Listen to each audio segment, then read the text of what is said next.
Assalamualaikum warahmatullahi wabarakatuh. Saya Ahmad Ash Mukri, mewakili kumpulan 1, kini akan membentangkan tentang topik 1 iaitu pengenalan kepada penghayatan etika dan peradaban dalam acuan Malaysia.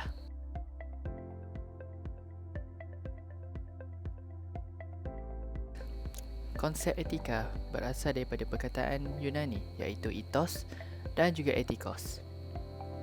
Ethos membawa maksud sifat, watak, kebiasaan, tempat yang biasa, cara hidup ataupun budaya. Manakala ethikos pula bermaksud tata tusilah, adab, kelakuan dan perbuatan yang baik.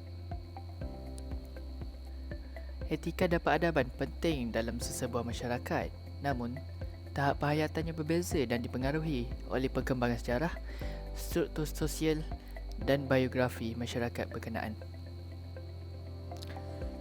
Peradaban ialah sistem dan tahap perkembangan sosial sesuatu bangsa, kemajuan sosial dan kebudayaan sesuatu bangsa. Penghayatan etika dan peradaban di Malaysia boleh dihuraikan dan difahami mengikut acuan Malaysia berdasarkan susun masa evolusi sejarahnya, iaitu pra-kolonial, kolonial dan juga pasca-kolonial.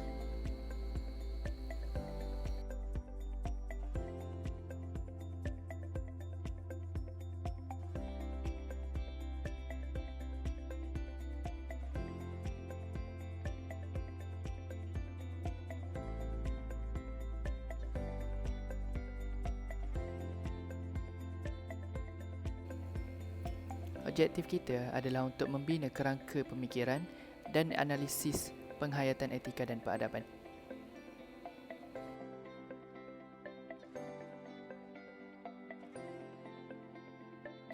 Topik ini mengandungi 5 subtopik. Yang pertama, pengenalan etika dan peradaban. Yang kedua, susun masa etika dan peradaban berdasarkan pra-kolonial, kolonial dan juga pasca-kolonial. Yang ketiga, kerangka menganalisis etika dan peradaban acuan Malaysia melalui sejarah, struktur sosial dan biografi. Yang keempat, penghayatan etika dan peradaban mengikut peringkat individu, keluarga, komuniti dan juga masyarakat. Dan yang terakhir, penghayatan etika dan peradaban mengikut konteks masyarakat, negara dan pasaran.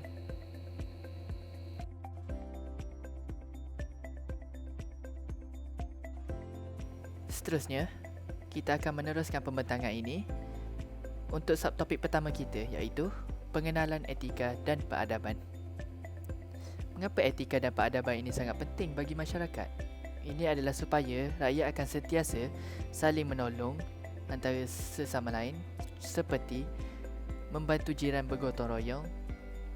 Yang kedua, saling menghormati antara guru, ibu bapa, orang tua dan juga lain-lain. Yang ketiga, aman damai tanpa perbalahan sesama rakyat. Yang keempat, wujudnya sikap patriotism atau dikenali sebagai cinta akan negara kita. Dan juga yang terakhir, amanah dalam melakukan tugasnya.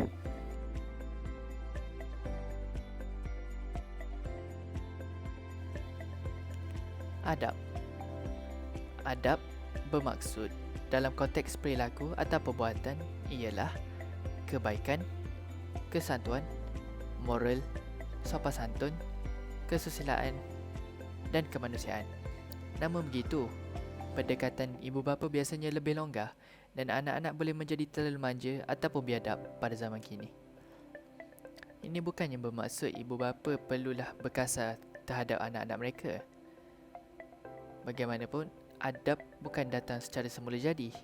Oleh itu, ibu bapa perlulah mengajar dan menunjukkan anak-anaknya tentang adab, lalu membantu mereka memupuk kemahiran sosial untuk bergaul dengan orang lain, seperti berterima kasih kepada orang yang menolong, hormati orang-orang tua dan tidak mengejek-ejekkan orang yang lemah.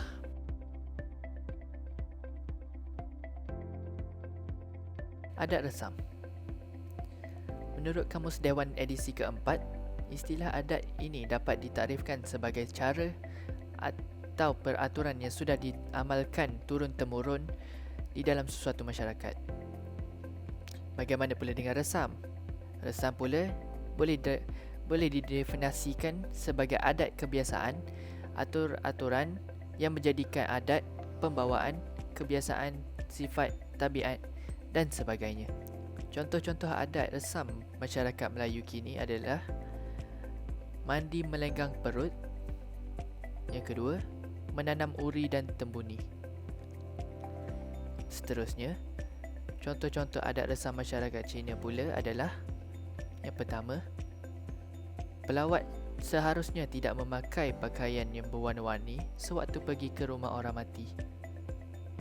Yang kedua, semasa mengunjungi rumah orang-orang Cina, tetamu sebaik-baiknya duduk di sebelah kiri tuan rumah sebagai tanda penghormatan kepada tuan rumah. Akhir sekali, contoh adat resam masyarakat India. Bagi masyarakat India, mereka mempercayai konsep kelahiran semula, iaitu kematian adalah ibarat tidur dan mereka akan bangun semula selepas tidur.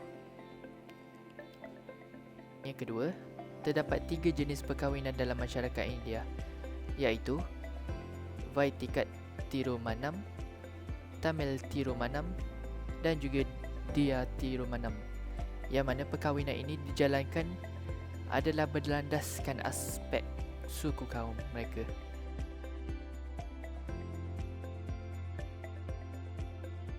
Adat istiadat.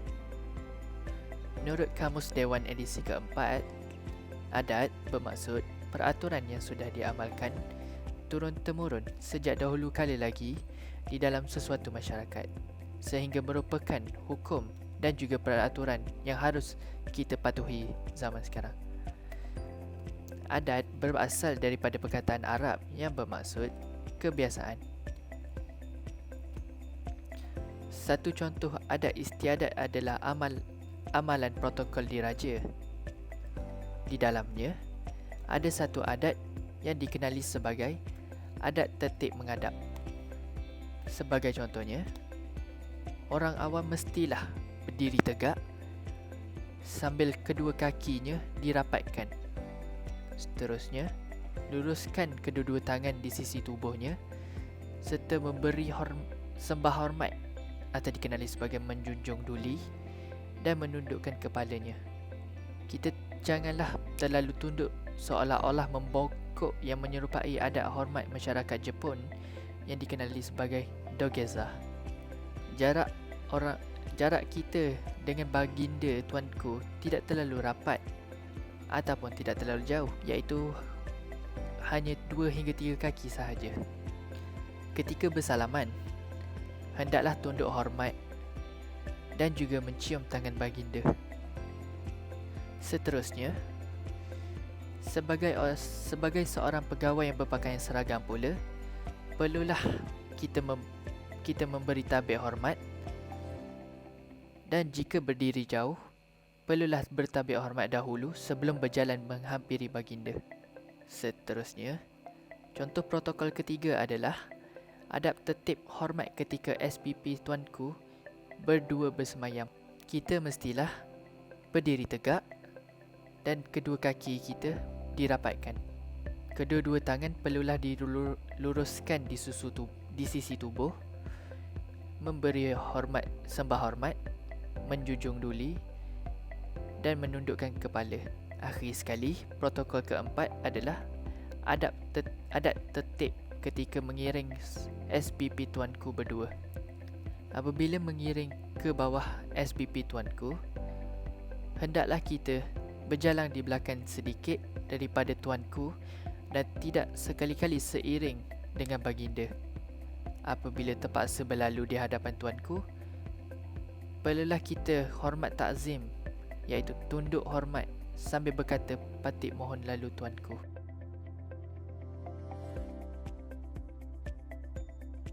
Susul masa etika dan peradaban berdasarkan pra-kolonial, kolonial dan pasca-kolonial. Di dalam subtopik ini, saya akan membentangkan tentang era sebelum kolonial. Sebelum datangnya kolonial ni, wujudnya etika dalam masyarakat yang disebutkan sebagai adab, adat istiadat dan juga adat resam. Proses-proses migrasi dalam Kepulauan Melayu dan juga luar Kepulauan Melayu telah menjadikan adab, adat istiadat dan adat resam bercampur aduk akibat daripada proses pinjam dan meminjam dan tersulam dalam masyarakat. Prakolonial. Prakolonial merupakan zaman apabila negara ini belum lagi dikenali sebagai Malaysia dan belum lagi dijajah oleh orang luar. Pada prakolonial, etika telah terjerma dalam tingkah laku serta kehidupan seharian, formal atau tidak formal, iaitu disebut sebagai adab, adat resam dan adat istiadat. Contoh-contoh adab, adat resam dan juga adat istiadat pada prakolonial ini adalah berjalan menundukkan sedikit tubuh badannya ataupun menunduk sedikit tubuh ketika berjabat tangan apabila lalu di hadapan orang tua. Kolonial. Kolonial merupakan zaman di mana negara kita dijajah. Pada zaman ini, etika dibawa dalam bentuk berpakaian, percakapan, pentadbiran, ketuanan dan juga sebagainya. Contoh-contoh etika yang dibawa pada zaman ini adalah cara makan, memberi takbir hormat dan juga sebaliknya. Pasca kolonial merupakan satu masa yang berlaku dalam era moden. Pada masa ini, masyarakat telah menerima variasi dan percampuran versi etika secara langsung atau melalui teknologi. Nilai-nilai etika bercampur aduk wujud dalam persekitaran formal dan juga tidak formal kehidupan kita. Dalam pada itu, kerisauan kita ialah budi pekerti, tingkah laku dan budi bahasa kita merosot disebabkan kegagalan kita mempelajari dan menghayati etika dan peradaban negara kita.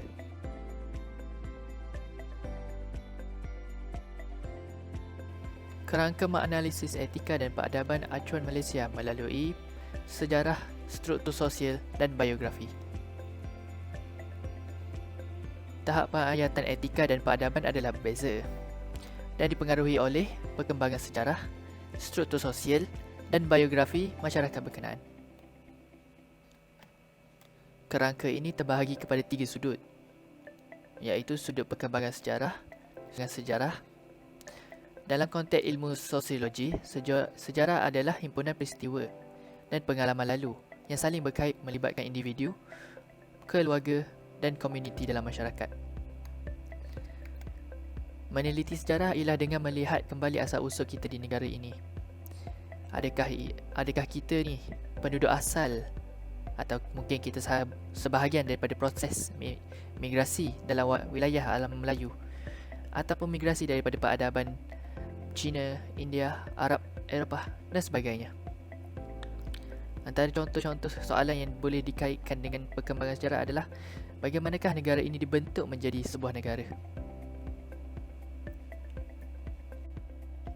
Sudut kedua iaitu struktur sosial.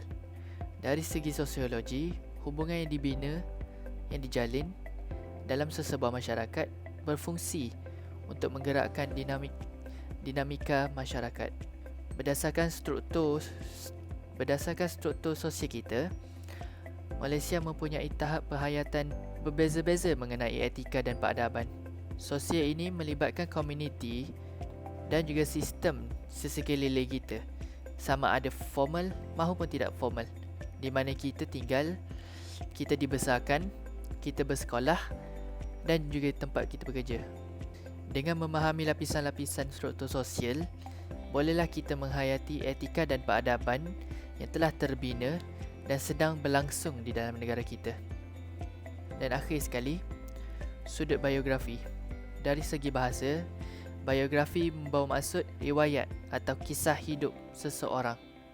Dari segi sosiologi, ianya bermaksud fenomena struktur sosial dan proses sejarah yang mencorakkan pengalaman individu, keluarga, komuniti dalam masyarakat tersebut, struktur sosial dan juga proses sejarah tersebut. Dengan memahami bagaimana biografi terbentuk oleh sejarah dan sistem sosial di negara kita, akan membolehkan kita mengenali siapa diri kita sekarang, serta biografi orang yang penting bagi negara kita.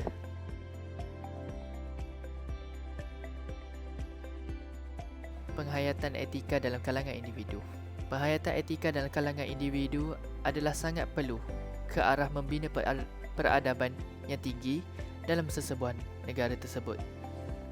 Sebagai contohnya, etika dalam amalan perniagaan, profesion kedoktoran, wartawan, perguruan, perbankan serta dan lain-lain. Sebagai seorang individu, seharusnya kita memberi layanan dan perkhidmatan yang terbaik kepada pelanggan-pelanggan kita. Sikap-sikap yang perlu seseorang individu itu mempunyai adalah 1. Bertanggungjawab, jujur, adil dan juga menjaga agamanya. Penghayatan etika dalam kalangan keluarga. Keluarga merupakan seisi rumah tangga yang terdiri daripada seorang suami dan seorang isteri serta anak-anak mereka. Keluarga merupakan satu institusi penting terhadap negara. Jadi jelaslah di bawah situ menunjukkan bahawa ibu bapa dan setiap ahli keluarga memainkan peranan penting dalam penghayatan etika dan peradaban anak-anak. Apakah contoh-contoh etika dalam keluarga? Antaranya, salah satunya adalah menghormati kedua ibu bapa dan anggota keluarga yang lainnya seperti kakak-kakak, abang-abang maupun adik. Selain itu, menjaga nama baik keluarga dan ibu bapa dengan cara menjaga tingkah laku ketika berada dalam kalangan masyarakat. Seterusnya, saling menghargai keputusan yang dibuat oleh sesiapa sahaja di dalam keluarga. Jika tidak puas hati, bolehlah melakukan perbincangan. Akhir sekali, selalulah kita mengucapkan minta maaf ketika merasa telah melakukan kesalahan dengan mengurungkan ego kita.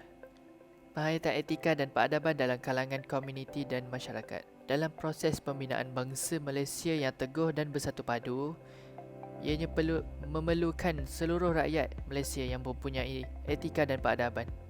Etika dan peradaban berasal dari kesedaran beragama dan juga pengalaman keagamaan. Perkara-perkara seperti menggunakan hak kebebasan bersuara untuk menghina kepercayaan agama, menabur fitnah atau mencaci maki orang lain adalah bertentangan dengan etika dan peradaban kita.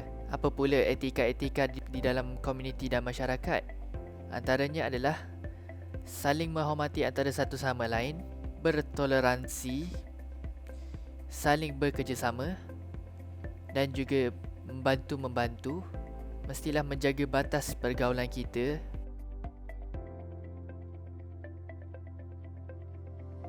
Subtopik terakhir kita pada kali ini adalah penghayatan etika dan peradaban mengikut konteks masyarakat, negara dan juga pasaran. Konteks negara. Sebagai contoh, hal ini dapat kita lihat melalui peradaban yang dibentuk oleh kepelbagaian etnik. Ia merupakan salah satu aset penting dalam negara Malaysia. Peradaban etnik serantau menunjukkan kepada dunia bahawa kita boleh membentuk peradaban daripada kepelbagaian etnik peribumi berdasarkan khazanah, warisan dan nilai budaya yang dimiliki.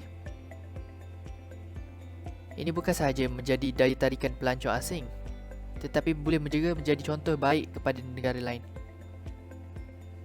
Konteks pasaran. Sebagai contoh pola, hal ini dapat kita lihat melalui penggunaan yang sering menjadi mangsa peniaga yang tiada etika.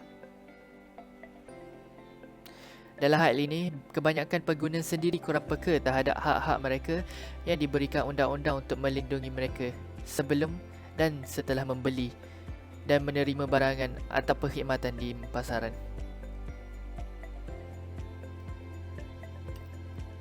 Oleh itu, individu, keluarga, komuniti, masyarakat, negara dan juga pasaran yang beretika sudah pasti mewarnai peradaban Malaysia yang baik. Etika yang tidak baik perlu ditolak oleh masyarakat kerana ianya memusnahkan peradaban kita dalam jangka yang panjang. Dengan ini, berakhirlah sudah pembentangan kami daripada kumpulan 1 bagi topik penghayatan etika dan peradaban. Semoga rakan-rakan semua memperolehi manfaat daripada video yang kami telah sediakan.